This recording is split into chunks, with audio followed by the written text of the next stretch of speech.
Tuhan kami percaya satu-satunya juru selamat dalam hidup kami hanya Engkau. No one else but Jesus. Engkau sembah Tuhan.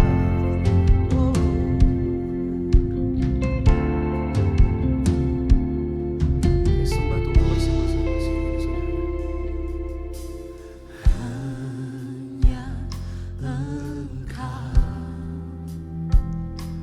Juru selamatku, Tuhan Kau setia padaku.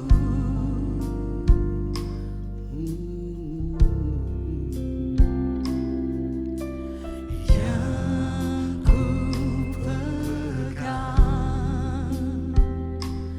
hanya janji-Mu, ku percayakan hidupku. Kami sembahkan, ku sembah Kau Allahku, Bapa dan sahabatku, Kau yang pedulikan seluruh hidupku.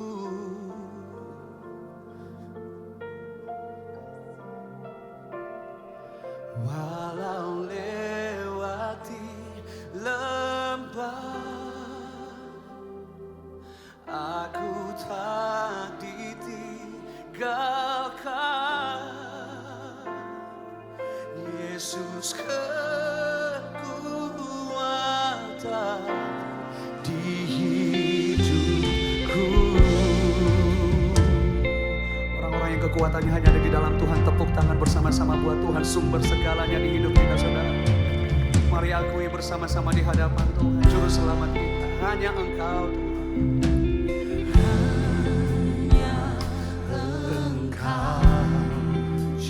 Selamatku, Juru Selamatku, betapa Engkau Tuhan yang setia dalam kami. Tuhan Kau setia padaku, ku yakini pertolongan-Mu.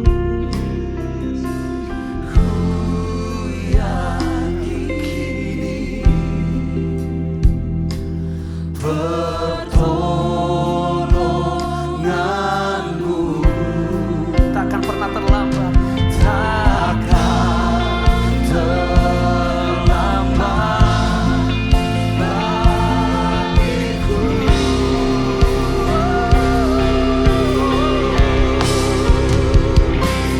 Ku sembah Kau Allahku,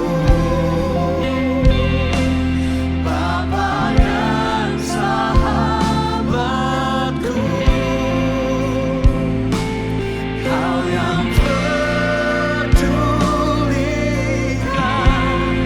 seluruh hidupku. Aku tak pernah ditinggalkan, walau lewati lembah. Ya, kami percaya di hidup kami, dulu, sekarang, selamanya. Yesus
Bapa dan sahabatku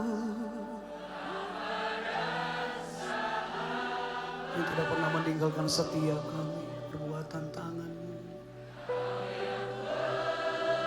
Kau pedulikan seluruh hidupku. Immanuel menyertai kami. Walau lewati lembah,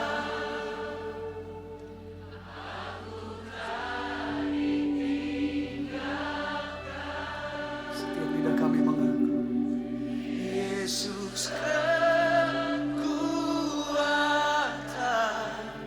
di hidupku. Yesus kekuatan di hidupku. Yesus kekuatan. Yesus kekuatanku. Yesus kekuatan. Yesusku. Yesus kekuatan di hidupku.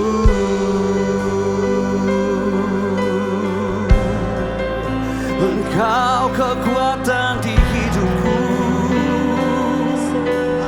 Engkau penolong, Engkau perlindunganku, kemenanganku, kekuatan hidupku, sukacitaku hanya di dalam-Mu Tuhan.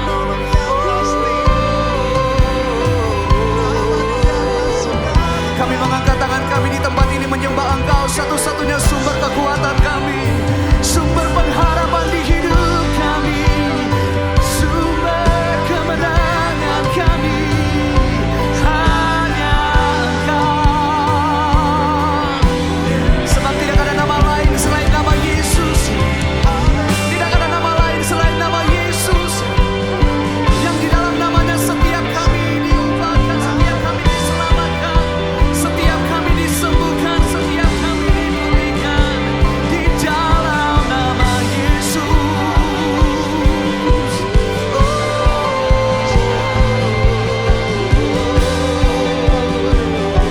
Mari kita mengakui bersama-sama, saudara, bahwa hanya di dalam nama Yesus ada kekuatan. Di dalam nama Yesus ada kemenangan. Di dalam nama Yesus ada pengharapan. Apa yang kami nyatakan siang ini digenapi atas setiap kami.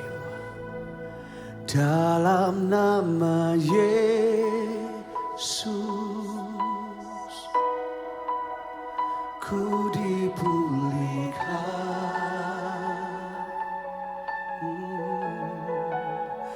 Dalam nama Yesus ku disembuhkan. Dalam nama Yesus, di dalam nama-Mu aku dibebaskan. Dalam nama Yesus, dalam nama Yesus ku diselamatkan. Setiap kita yang percaya, angkat kedua tanganmu dan nyanyikan hanya di dalam nama Yesus. Dalam nama Yesus aku dipulihkan. Terjadilah atas setiap kami di dalam nama-Mu. Dalam nama Yesus ku disembuhkan. Dalam nama Yesus, dalam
Terima kasih untuk hadirat-Mu yang memuaskan kami.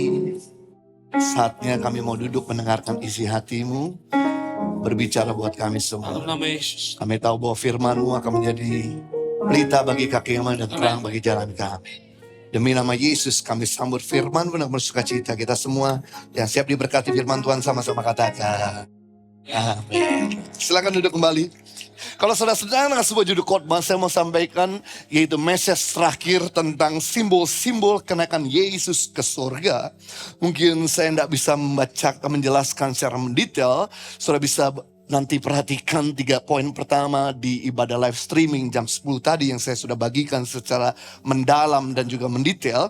Tapi saya akan mengulas sebentar apa yang saya bagikan dan kemudian kita akhiri sampai dengan simbol yang terakhir. Lukas 24 ayat 50 sampai 53. Lalu Yesus membawa mereka keluar kota sampai dekat Betania. Di situ Yesus mengangkat tangannya dan memberkati mereka. Dan ketika ia sedang memberkati mereka, ia berpisah dari mereka dan terangkat ke sorga. Mereka sujud menyembah kepadanya, lalu mereka pulang ke Yerusalem dengan sangat bersuka cita. Ini merupakan sebuah paradoks yang aneh sekali. Dikatakan di dalam Lukas pasal yang ke-24 ayat 52, bahwa mereka pulang ke Yerusalem dengan sangat bersuka cita ketika mereka berpisah dengan Tuhan Yesus. Ini perpisahan model apa saudaraku? Biasa orang berpisah itu sedih, menangis, muka murung, hati berat. Kita berpisah dengan orang yang kita cintai di airport aja sudah berat sekali. Kita bahkan berpisah dengan orang yang meninggal dunia pun sangat berat. Tapi kenapa kasus Yesus naik ke surga, murid-murid pulang dengan sukacita? Nah, itu sebabnya kita akan mempelajari hari ini berita tentang kenaikan Yesus, bukan berita duka cita. Tapi berita tentang kenaikan Tuhan Yesus ada berita sukacita. Nah, kita akan belajar saudaraku simbol yang pertama yang kita akan gali bersama-sama, sehingga lewat simbol-simbol ini akan membawa sukacita dalam kehidupan kita. Yang pertama, simbol Bukit Zaitun. Tempat pergumulan jadi tempat kemuliaan. Tempat yang sama akan jadi kisah yang berbeda. Kisah Rasul 1 ayat 12, maka kembalilah rasul-rasul itu ke Yerusalem dari bukit yang disebut Bukit Zaitun, yang hanya seperjalanan sabat jauhnya dari Yerusalem. Jadi Yesus mulai memanggil murid-muridnya dan berkumpul di satu tempat yang bernama Bukit Zaitun.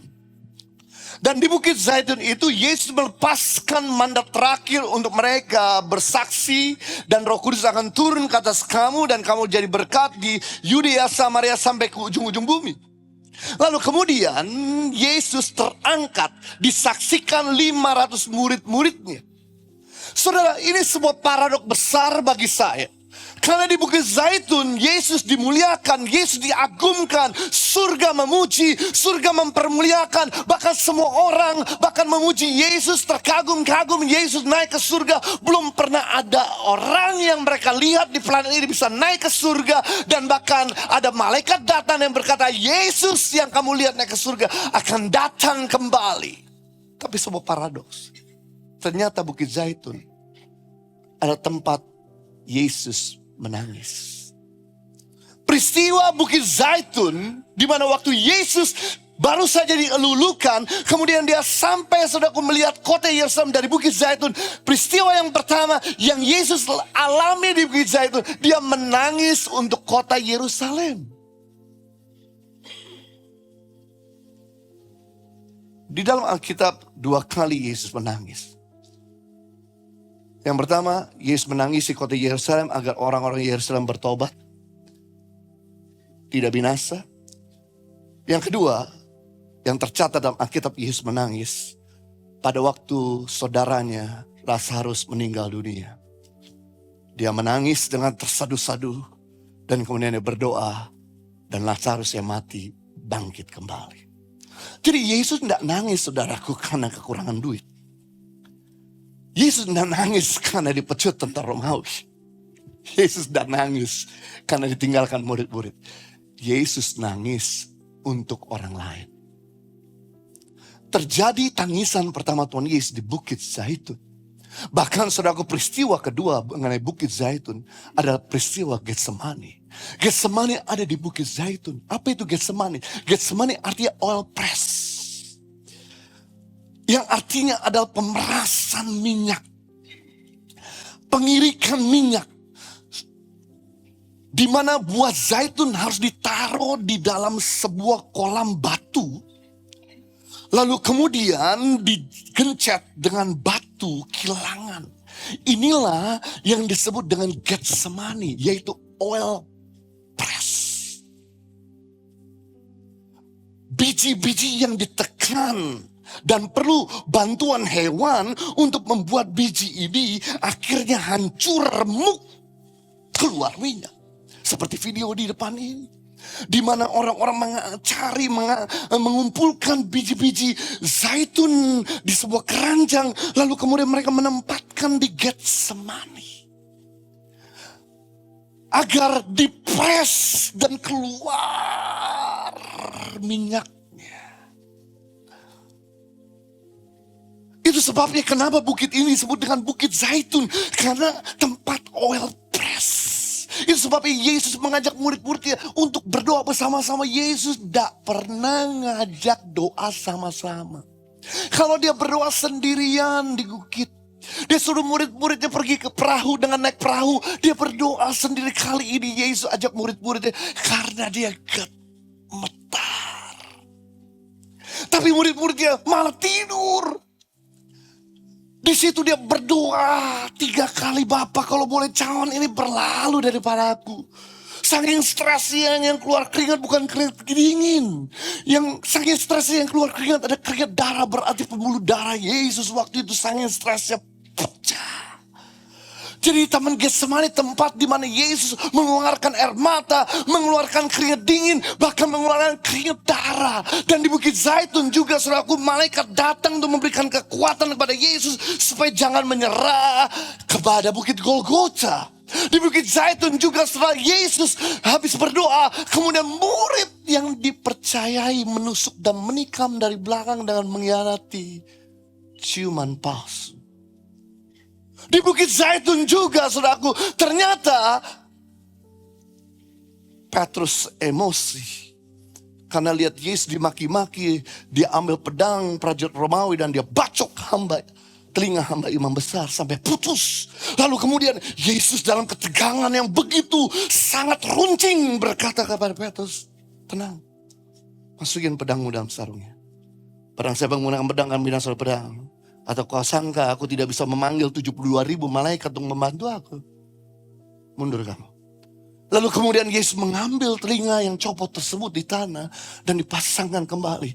Itulah mujizat terakhir yang Yesus lakukan sebelum dia mati di Bukit Zaitun.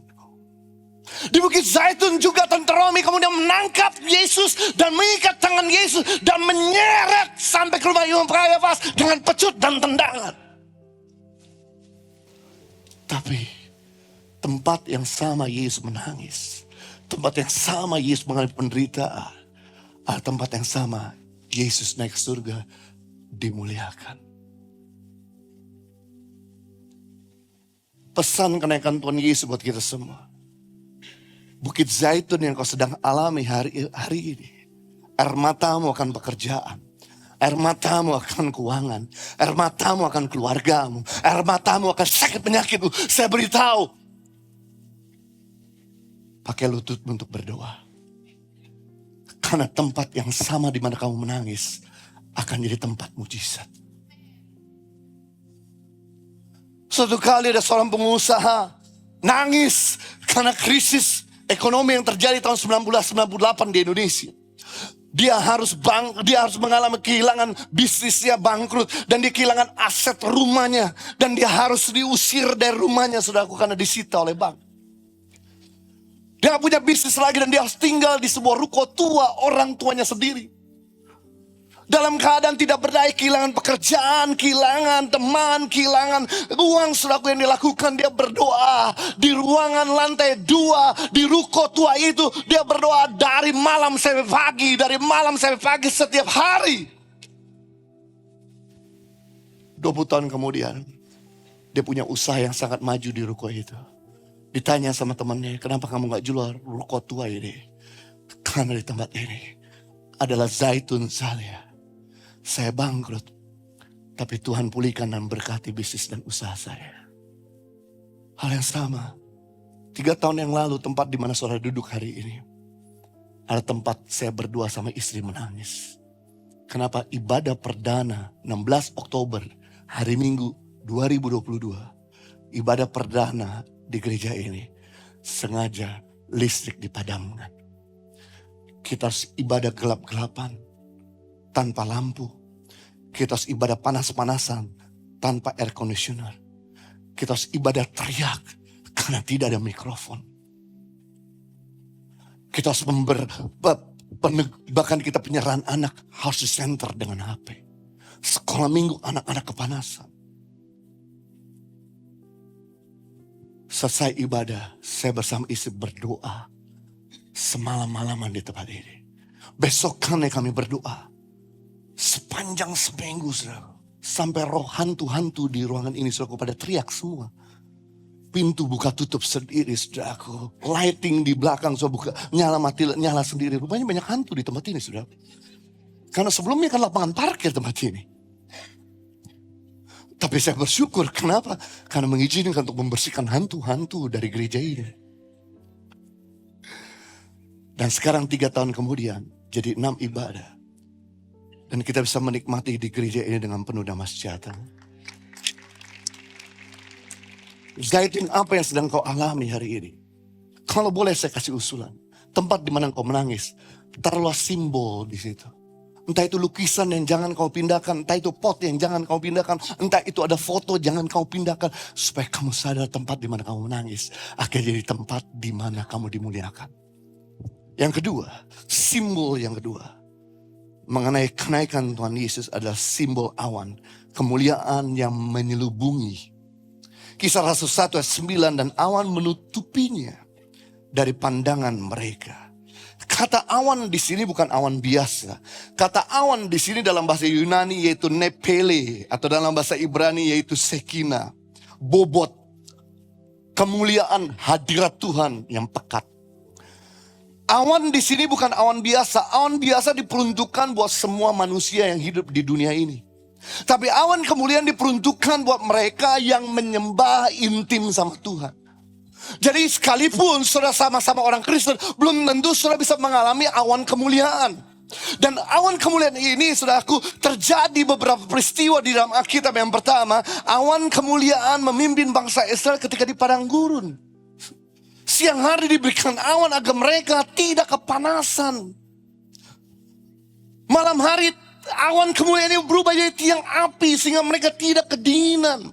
Ketika awan ini bergerak maka bangsa Israel bergerak. Ketika awan ini berhenti maka bangsa Israel berhenti. Mereka dipimpin oleh awan kemuliaan.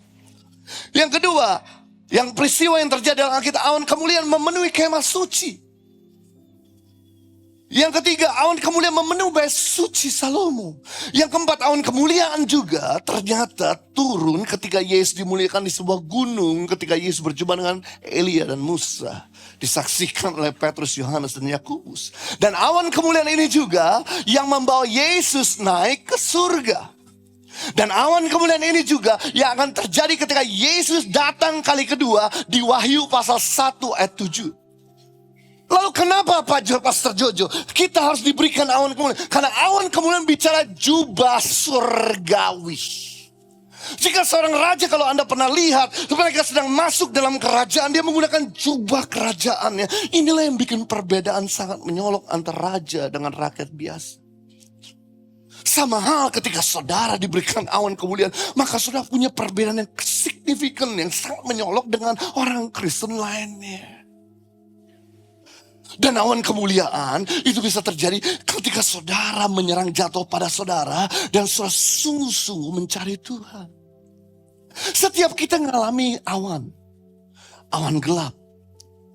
Tapi waktu saudara mengalami awan gelap, saudaraku, kalau saudara stay di bawah awan gelap, saudara akan mengalami goncangan dan tribulation seperti saudara naik pesawat terbang. Makanya pesawat terbang gak akan pernah betah ketika berada di bawah awan gelap. Yang pilot lakukan adalah suruh kita pasang the seatbelt. Jangan sampai kita ke toilet, saudaraku, kamar kecil. Jangan sampai kita makan. Tapi kita tenang, saudaraku, jangan ganggu konsentrasi pilot. Dan juga pramugari dan pramugari, mereka juga harus pasang the seatbelt. Dan mereka harus menembus yang namanya badai. Dan ketika mereka menembus badai, saudaraku, dialami goncangan yang tidak nyaman. Tapi ketika mereka menembus awan gelap tersebut, mereka betapa kagetnya melihat terang, damai, cerah, sedangkan di bawah kekelaman.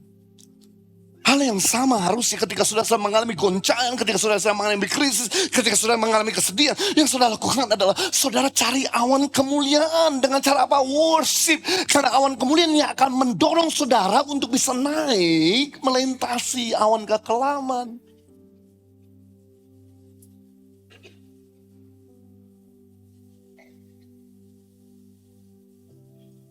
Pujian penyembahan atau worship selalu berkesinambungan dengan kemuliaan. Makanya tidak ada worship, tidak ada kemuliaan. Banyak worship, banyak kemuliaan. Sedikit worship, sedikit kemuliaan. Apa itu worship? Worship berasal dari bahasa Inggris. Berasal dari dua akar kata, word and ship. Word artinya nilai, harga, atau layak. Sedangkan ship artinya kondisi atau posisi. Jadi worship, siapa yang paling penting dalam hidup kita? Siapa yang paling berharga dalam hidup kita? Itulah yang namanya worship. Kalau saudara tempatkan ternyata pedalmu paling berharga, saudara sedang menyembah pedal. Ketika saudara menganggap golfmu paling berharga, saudara sedang menganggap golf itu Tuhanmu. Ketika saudara menganggap bahwa pekerjaan adalah sesuatu yang paling berharga, berarti saudara menyembah pekerjaan. Atau uangmu paling berharga, berarti saudara sedang menyembah uang. Karena sesuatu yang saudara anggap lebih, itulah yang disebut dengan idol atau berhala. Dan Tuhan sangat benci dengan idol. Makanya firman Tuhan berkata dalam Keluaran 20:3, jangan ada padamu Allah lain di hadapanku. Makanya orang-orang saudaraku yang menempatkan Tuhan nomor 2 tidak akan pernah mengalami awan kemuliaan. Karena awan kemuliaan diperuntukkan buat mereka yang mengutamakan Tuhan. Jubah sorgawi diperuntukkan buat mereka yang mengalami, yaitu worship sama Tuhan. Itu sebabnya saudara periksa hati saudara. Siapa yang saudara taruh lebih penting dalam hidup saudara? Kita bisa melihat waktumu yang kau curahkan lebih banyak. Hartamu yang kamu curahkan lebih banyak. Pemikiranmu yang kau curahkan lebih banyak. Itulah yang menjadi worship. Kalau saudara benar-benar bisa menomorduakan semua itu dan menaruh Tuhan dalam waktumu lebih banyak, hartamu kepada Tuhan lebih banyak, pemikiranmu lebih banyak, itu berarti saudara sedang menyembah Tuhan. No wonder kalau saudara sedang mengutamakan Tuhan, maka awan Shekinah Glory Nepele itu akan terus menghantar saudara, memimpin saudara. Yang ketiga, simbol daripada kenaikan Yesus yaitu tangan yang memberkati. Pelayanan yang tidak pernah berhenti. Pelayanan Yesus yang tidak pernah berhenti sampai hari ini. Lukas 24 ayat 50 sampai 51. Lalu Yesus membawa mereka ke suatu kota sampai dekat Betania. Di situ ia mengangkat tangannya dan memberkati mereka. Dan ketika ia sedang memberkati mereka, ia berpisah dari mereka dan terangkat ke sorga. Detail sekali firman Tuhan cara Yesus naik guys. Bukan dengan mengepakkan sayapnya. Cara Yesus naik bukan seperti Superman. Yaitu mengepalkan tangannya.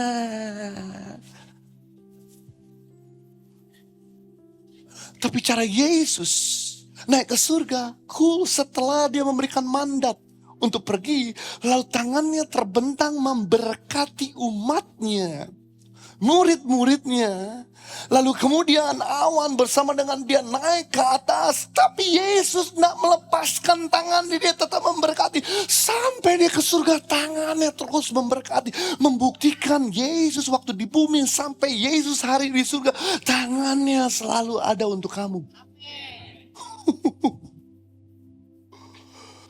Kenapa Yesus pakai ini? Karena inilah tradisi Yahudi. Karena para imam-imam biasanya setelah perkumpulan di kemah suci, setelah perkumpulan ibadah di bait suci yang dilakukan oleh para imam, adegan terakhir yang dilakukan para imam, yaitu dengan memberkati umatnya dengan tangan terbuka.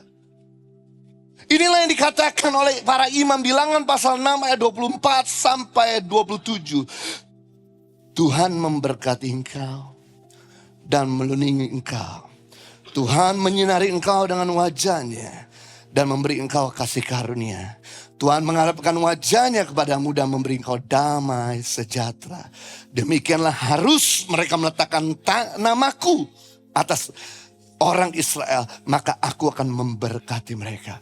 Ketika para imam meletakkan tangannya atas umat Tuhan, maka di kepala kita ada nama Tuhan, ada materai Tuhan.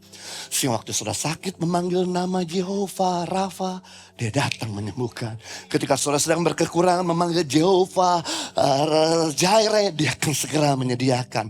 Ketika saudara dalam keadaan sendiri, saudara berkata Jehovah Sikenu, dia hadir untuk menemani saudara. Ketika saudara dalam keadaan kekalahan, saudara memanggil Jehovah Nisi, maka dia akan datang memberikan kemenangan kepadamu. Dia akan dengar ketika kau memanggil namanya. Dan saudara ada materai Tuhan. Artinya begitu-begitu saudara keluar dari tempat ini, saudara punya materai Tuhan. Siapapun yang mengusik saudara, orang itu sedang mengusik yang punya saudara. Maka kenapa penting sekali untuk kita jangan pulang sebelum selesai doa berkat. Kenapa di gereja harus ada doa berkat? Karena ini tradisi di mana Yesus meletakkan tangannya atas murid-muridnya. Dan waktu saudara terima berkat, saudara percaya bahwa ada nama Tuhan, ada materai Tuhan, dan saudara akan disertai Tuhan. Walaupun saudara pertama kali mengerjakan itu dan ini, walaupun saudara bahkan ragu-ragu untuk mengerjakan tugas-tugasmu, ketahuilah kamu tidak sendiri. Ada tangan Tuhan, ada hikmat Tuhan, ada perlindungan Tuhan, ada penyertaan Tuhan yang mengikuti kamu. Makanya penting di sini juga untuk orang tua juga meletakkan tangan atas anak-anaknya tiap hari. Suatu kali ada seorang ibu yang selalu mendoakan anaknya dan melepaskan kata-kata Tuhan memberkati engkau, Tuhan melindungi engkau, Tuhan menyinangkan wajahnya, memberi kau kasih karunia, Tuhan mengalapkan wajahnya kepadamu dan memberikan damai sejahtera setiap hari, saudaraku. Sampai anak itu, saudaraku, lulus SMA, kemudian dia harus berpisah sama anaknya karena harus kuliah di Australia. Terakhir kali mamanya berdoa dengan kata-kata yang sama pada waktu di airport. Anak itu menangis bahwa saya tidak ada lagi yang akan doakan saya. Tapi yang terjadi betapa kagetnya ketika anak ini pergi dari apartemen ke kampus yang ada di Australia. Dia melihat ada tangan Tuhan yang mengikuti dia.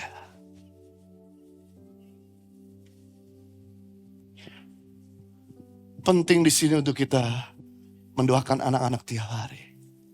Anak-anak mendoakan orang tua tiap hari. Tentu ada cara yang proper untuk saudara meletakkan tangan. Jangan sampai saudara yang lebih muda meletakkan tangan saudara di atas orang yang lebih tua. Itu namanya kurang ajar.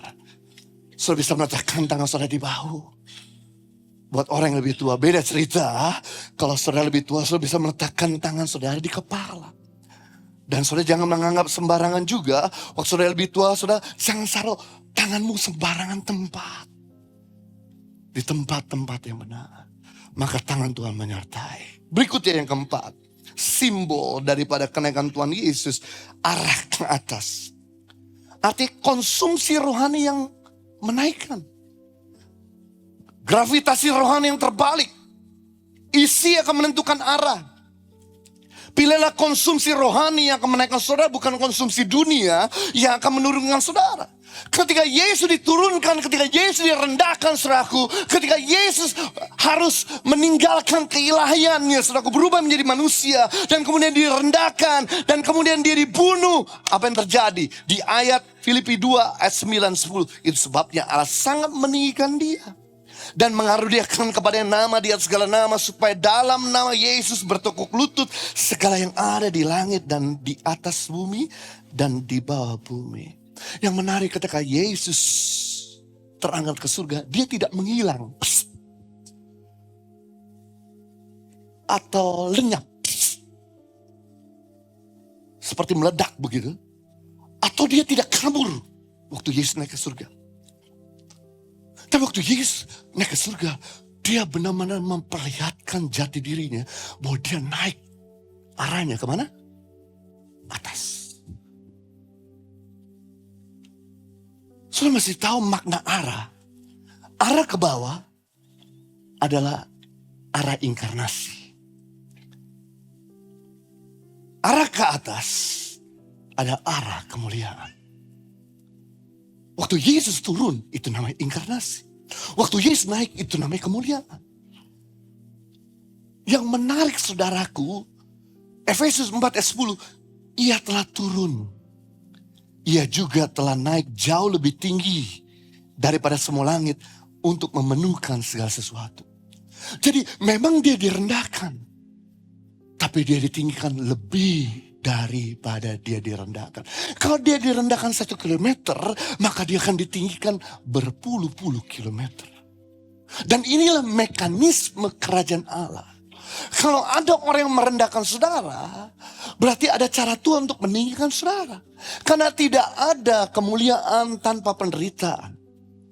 Tidak ada peninggian tanpa direndahkan.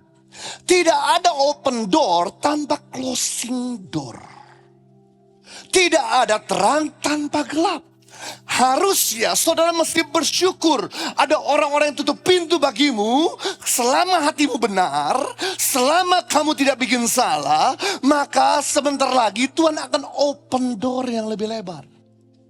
Harusnya saudara bersyukur dengan orang-orang yang merendahkan kamu. Selama kamu punya hati mengampuni dan berlaku benar dan adil, maka sebentar lagi Tuhan akan angkat lebih tinggi daripada orang yang merendahkan kamu.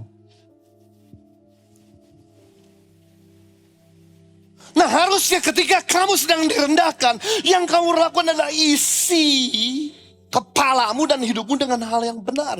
Karena isi akan menentukan arah.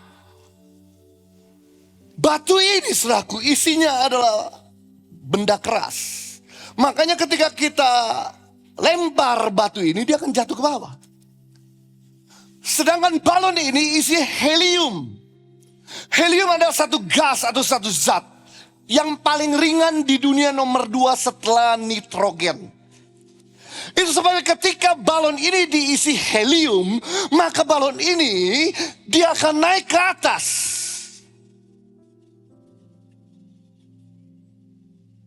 Yang menentukan arah adalah isinya. Kalau balon ini tidak diisi helium, walaupun diisi gas, tapi dia bisa turun ke bawah. Walaupun balon ini selaku yang sama, tapi tidak diisi dengan helium, dia turun ke bawah. Yang menarik ketika balon ini diisi helium, walaupun direndahkan berkali-kali, walaupun diturunkan berkali-kali, walaupun dipukul berkali-kali, walaupun dihajar berkali-kali, dia akan tetap terus naik. Isi akan menentukan arah. Apa yang kau isi di kepalamu? Pikiran kotor, pikiran jahat, pikiran korupsi. Jangan berharap kamu bisa naik ke atas. Tapi kalau kamu isi dengan pikiran yang kudus, pikiran yang adil sedap didengar, maka sekalipun kamu direndahkan, akan senantiasa naik. Kalau kamu isi hatimu dengan iri hati dan dendam, sebagus apapun itu balon akan turun ke bawah. Maka kenapa Yesus naik ke atas? Karena diisi dengan kebenaran. Kenapa Lucifer turun ke bawah? Karena diisi dengan kesombongan. Kenapa Adam turun ke bawah dan Hawa? Karena diisi dengan kesombongan. Kenapa Simson turun ke bawah? Karena diisi dengan kenajisan. Kenapa Salomo turun ke bawah? Karena diisi dengan kenajisan. Kenapa Kain turun ke bawah? Karena diisi iri hati. Isi menentukan arah. Sama ketika saudara berdiri di depan eskalator. Ada eskalator yang turun ke bawah dan ada eskalator yang naik ke atas.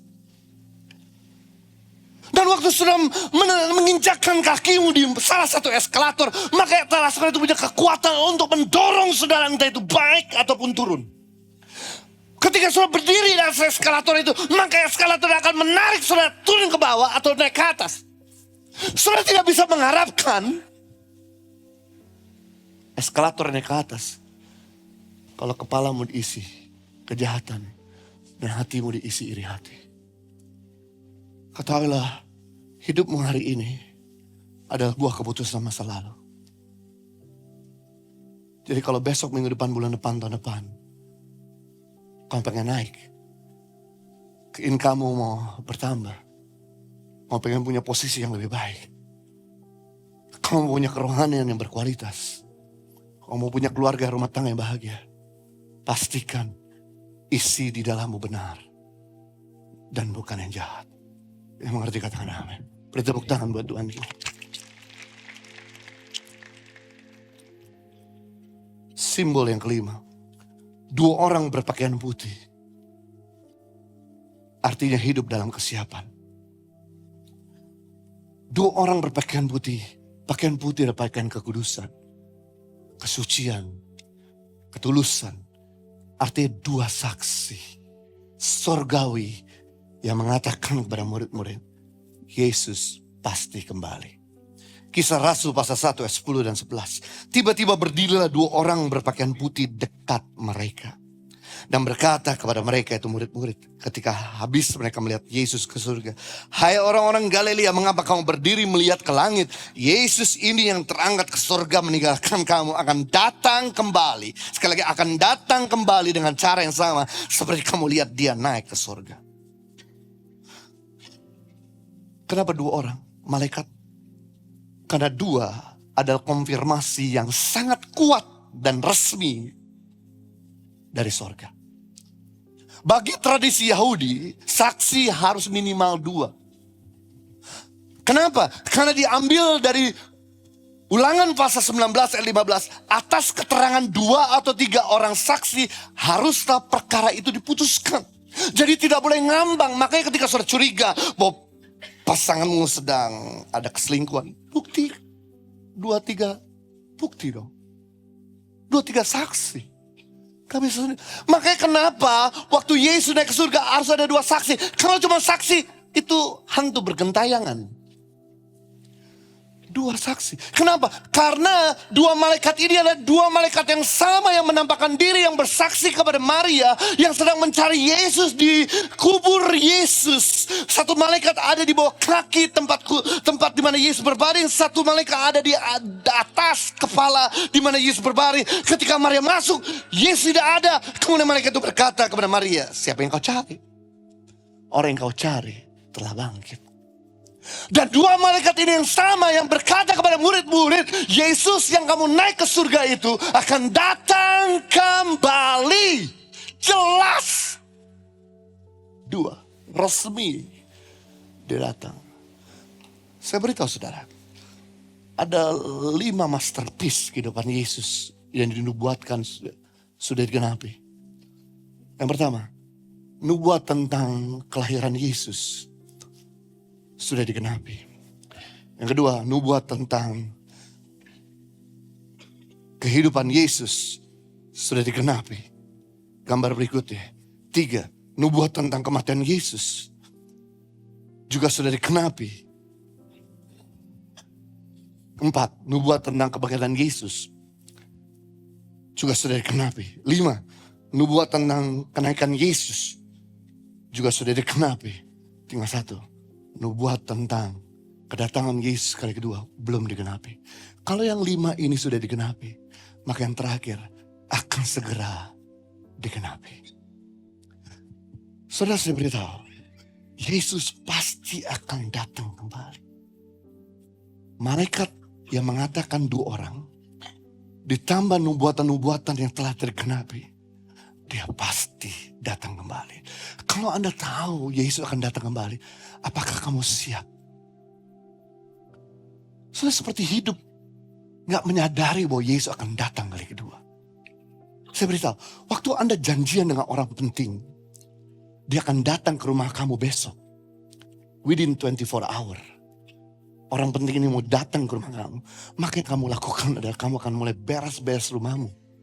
Setelah kamu terima email atau terima WA atau terima telepon dari orang itu, saya akan datang 24 jam ke depan. Saudara langsung beres-beres rumah saudara. Saudara akan tata rapi rumah saudara. Saudara sudah membersihkan rumah saudara sebaik mungkin. Dan saudara mulai akan mempersiapkan makanan. Saudara akan mempersiapkan minuman. Dan saudara akan berdandan dengan rapi. Untuk menyambut kedatangan tamu penting saudara. Tapi sebaliknya, kalau tamu itu tidak pernah janjian sama kamu untuk datang ke rumah kamu, maka kamu tidak akan pernah mempersiapkan apa-apa di rumahmu. Kata bahwa Yesus dinubuatkan berkali-kali akan datang kembali. Malaikat mengatakan bahwa dia akan datang kembali. Dan waktu dia datang kembali guys ke dunia ini, yang dia lakukan adalah dia akan memisahkan domba di satu ruangan, kambing di satu ruangan. Domba masuk surga, kambing masuk neraka. Waktu Yesus datang kali kedua guys, adalah dia datang sebagai raja. Dan tidak ada kesempatan buat kita bertobat. Kedatangan Yesus kali pertama jadi baby yang menyelamatkan. Tapi kedatangan Yesus kali kedua, dia jadi hakim yang mengadili. Dan saya kasih tahu sama saudara, yang sudah masuk neraka ya sudah selesai. Yang masuk surga di satu ruangan, maka dia datang di situ menjadi hakim yang adil untuk memberikan reward hasil kerja dan karya kamu selama hidupmu di bumi. Kamu rajin memberitakan Injil, ada satu mahkota sukacita yang diberikan. Waktu kamu rajin hidup dalam kebenaran, ada satu mahkota kebenaran yang Tuhan berikan. Waktu kamu rajin untuk mendisiplinkan dirimu kepada hal-hal yang benar, maka ada mahkota tertentu. Ketika saudara bersedia untuk rela mati bagi Tuhan, ada mahkota tersebut. Semakin banyak kamu menerima mahkota, maka semakin luas pemerintahan kamu nanti di dunia kekekalan bersama dengan Yesus. Tapi kalau kamu tidak pernah menerima mahkota, maka kamu akan jadi jongos, jadi gembel di surga.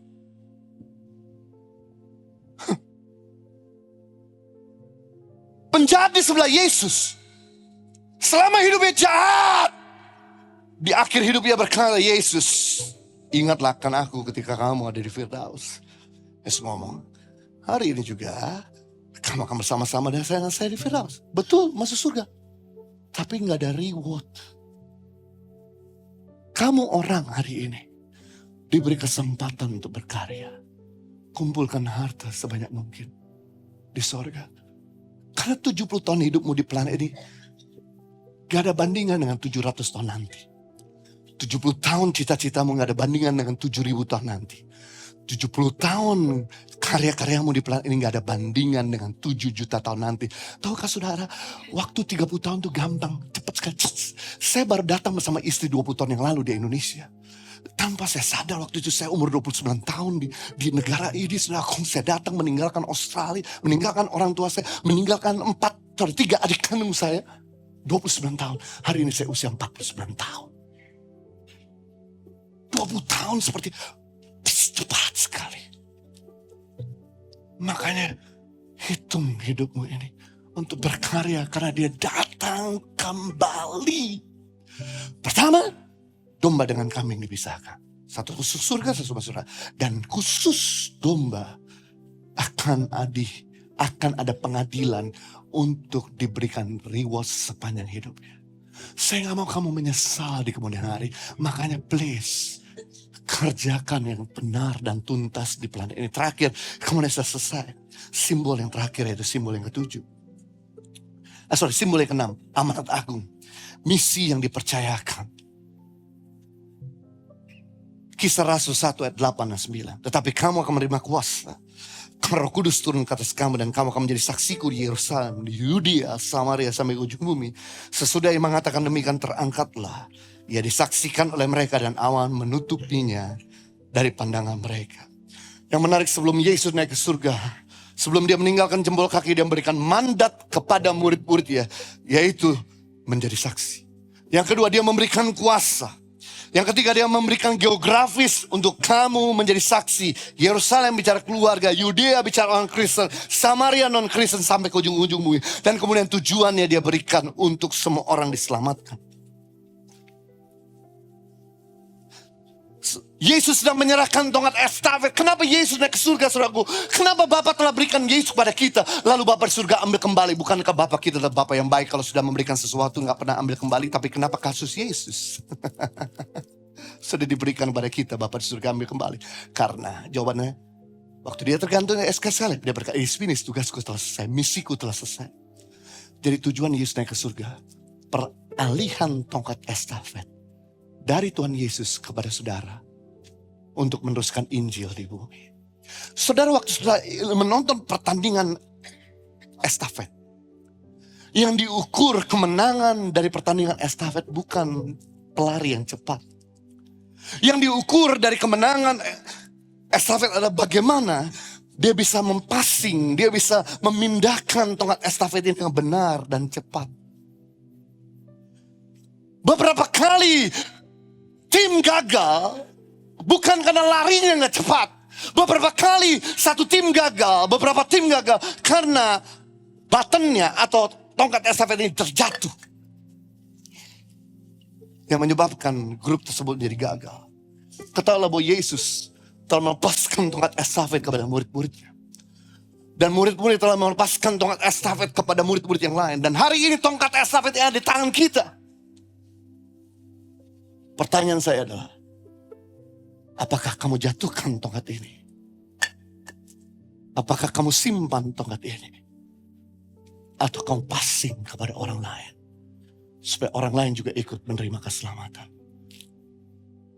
Di dunia ini setiap hari ada 35.000 orang mati tanpa kenal Tuhan Yesus. Setiap hari di planet ini 35.000 orang mati tanpa kenal Tuhan Yesus. Berarti tadi malam sudah memejamkan mata untuk tidur, dan tadi pagi sudah buka mata tanpa saudara sadari bahwa tadi malam ada 35.000 orang sebesar stadion bola sedang ngantri menuju api neraka.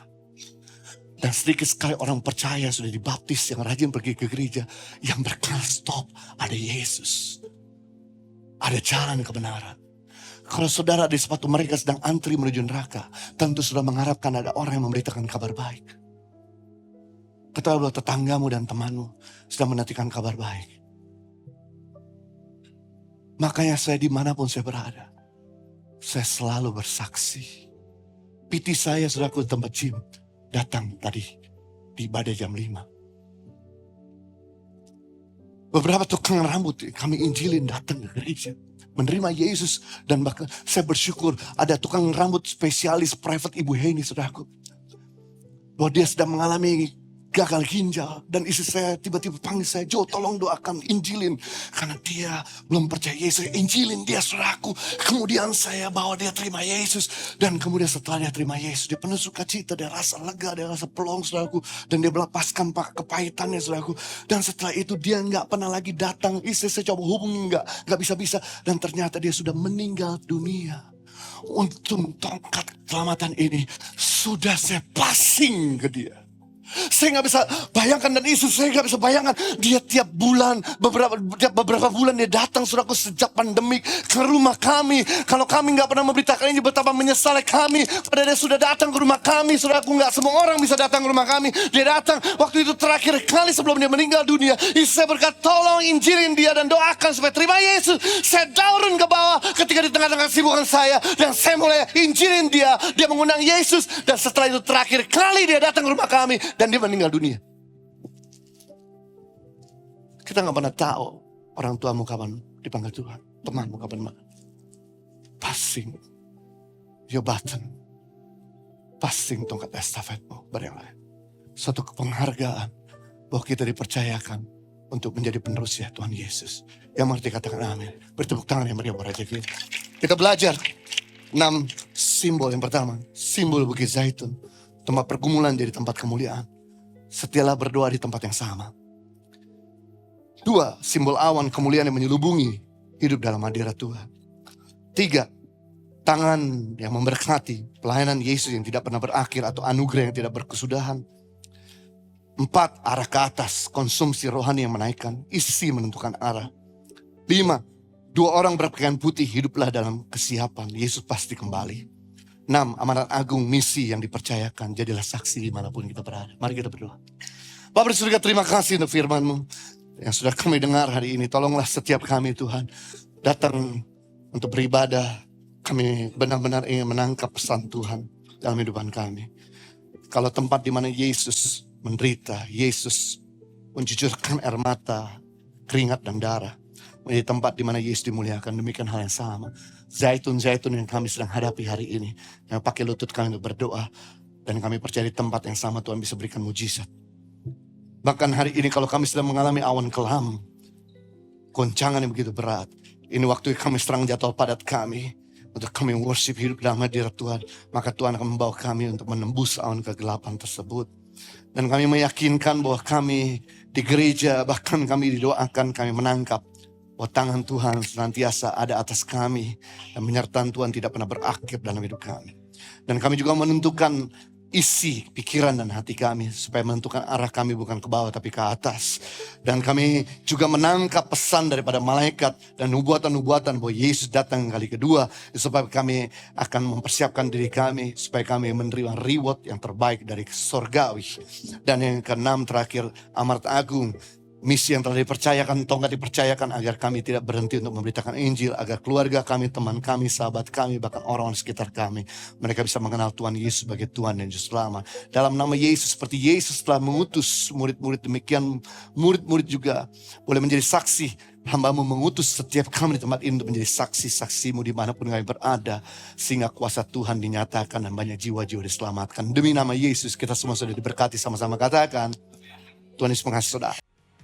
Bagi saudara-saudara yang diberkati Impact Community Indonesia dan ingin memberikan persembahan atau donasi, dapat disalurkan ke rekening Bank Gereja Impact Community Indonesia dan Yayasan Tangan Pengharapan, serta QR Code BCA Mobile, GoPay, OVO, Dana, Shopee, dan Link Aja. Ibadah Gereja Impact Community Indonesia ada di setiap minggu. Anda bisa mengajak teman, keluarga, dan relasi untuk ikut beribadah bersama. Setiap ibadah disertai ibadah anak atau Impact Kids, dan bagi anak-anak muda di Gereja Impact Community Indonesia. Mari bersama-sama untuk datang dan mengikuti 60-minute worship secara onsite setiap Rabu malam pukul 19.30 waktu Indonesia Barat, langsung di Gereja Impact Community Indonesia, Mall of Indonesia lantai P3. Mari bawa keluarga dan ajak orang-orang yang Anda kasihi. Impact Community Indonesia Friday Service. Ibadah setiap hari Jumat pukul 19 waktu Indonesia Barat. Ibadah Saturday Service. Ibadah Sabtu Impact Community Indonesia ditayangkan online setiap Sabtu pukul 19 waktu Indonesia Barat di channel YouTube Impact Community Indonesia. Setiap ibadah online Impact Community Indonesia sudah tersedia subtitle dalam bahasa Indonesia, bahasa Inggris. Anda dapat mengaktifkan dengan klik tombol CC atau closed caption pada layar Anda. Bagi Anda yang rindu untuk dibaptis, Anda dapat mendaftarkan diri Anda dengan scan QR Code yang ada di layar kaca. Ikuti Daily Devotion setiap hari Senin sampai dengan Jumat jam 6 pagi waktu Indonesia Barat di YouTube Henny Kristianus, serta pukul 7 pagi waktu Indonesia Barat di YouTube Yohanes Kristianus.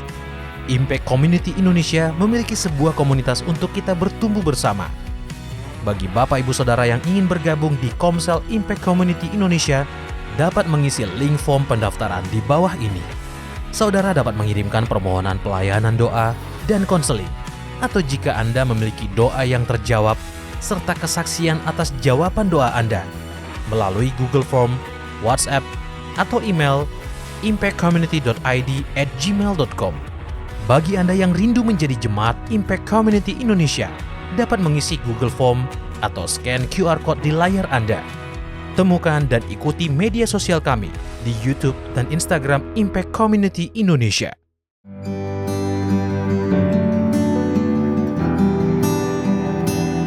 Setelah melalui serangkaian seleksi dan masa pelatihan, saya akhirnya diberi kesempatan untuk mengabdi di Feeding and Learning Center Hilitoele yang terletak di Desa Olonori, Kecamatan Sidoeri, Kabupaten Nias Selatan. Perkenalkan, saya Victoria Helena, biasa dipanggil Ica. Saya berasal dari Manggarai, Nusa Tenggara Timur. Keputusan untuk menjadi guru, terutama di daerah pedalaman, bukanlah hal yang mudah. Saya menyadari bahwa menjadi guru di pedalaman akan menghadapi banyak keterbatasan, seperti kurangnya fasilitas belajar, akses internet, listrik, dan berbagai tantangan lainnya. Namun menyadari pentingnya pendidikan untuk anak-anak pedalaman, membuat saya bertekad untuk mengikuti program ini dan menjadi guru pedalaman Tangan Pengharapan.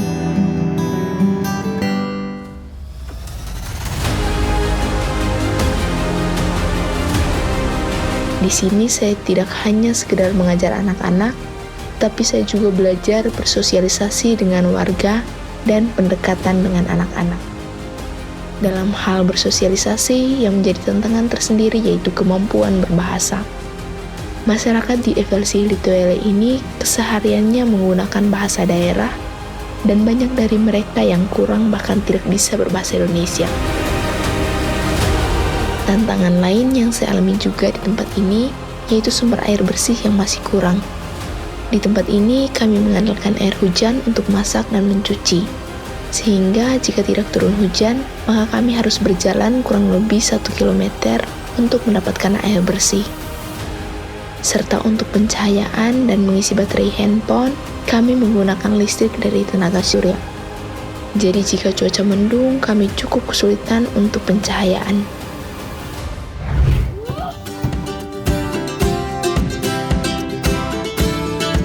Masyarakat juga menerima kami dengan baik. Anak-anak juga ramah dan antusias untuk belajar. Hal ini membuat saya untuk terus fokus pada tugas saya dan berusaha untuk terus belajar menjadi lebih baik serta terus bersyukur.